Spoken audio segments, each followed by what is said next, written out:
We're going to look now at multiplying two polynomials, and we're going to do this in using a horizontal format to organize our work. We're going to start with multiplying a binomial times a binomial. And let's just work through an example. The key here is that we're going to use the same method that we used basically for a monomial times a polynomial, which is to say we will apply the distributive property,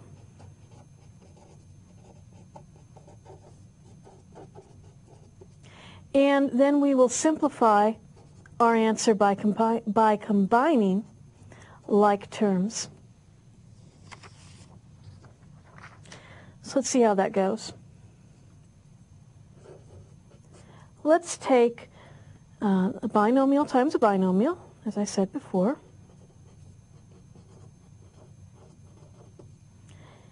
And we'll go with a 3x squared plus x times 2x minus 4. Now, when we multiplied a monomial times a binomial or other polynomial, we just took our monomial, which was sitting out in front of our other polynomial that was in parentheses, and we multiplied it by every term inside the parentheses.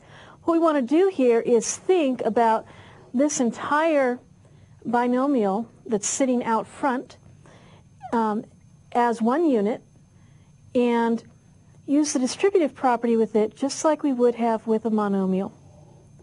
So that's one thing that we're going to multiply the 2x by, and one big thing that we'll multiply the negative 4 by. When we do that, we'll have 3x squared plus x times the 2x, and we'll also have the 3x squared plus the x times a negative 4. Now, we have a polynomial times a monomial. I'm just going to switch places since it will look a little more comfortable if we put the 2x first, and then that will be times 3x squared plus x, and then the negative 4 times the 3x squared plus x. We've applied the distributive property once already.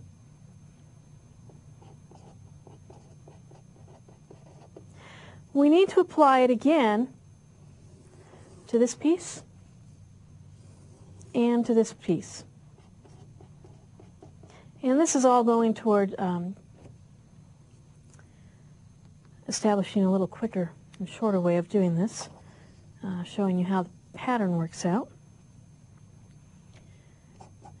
What we'll have, using the distributive property on our 2x, is a 2x times 3x squared plus 2x times x. Slide this up. And from the second one, we'll have a negative 4 times a 3x squared plus a negative 4 times x. Now we can simplify these. 2 times 3 is 6. X times x squared is x cubed. Here we get a 2x squared. This will be a minus 12 x squared and minus 4x. We can simplify this further, combining like terms. We'll get 6x cubed plus a negative 10 x squared minus 4x. And I could make this a little simpler. And I've been a little more on my toes just then. Minus 10x squared minus 4x.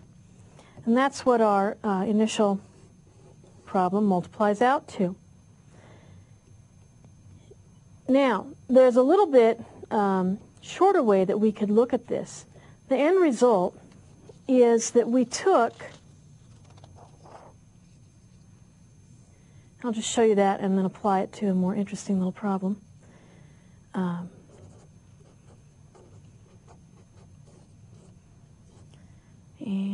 that was 2x minus 4.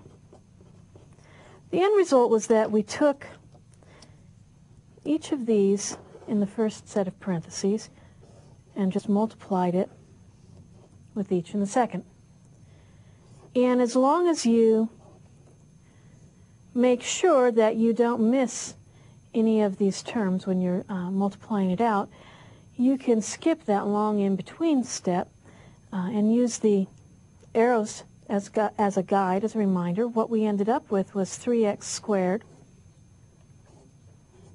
times 2x plus a 3x squared times negative 4 plus an x times a 2x plus an x times a negative 4. And as long as we've matched up each of these, not missed anyone, we're fine. That will take us back to the same answer.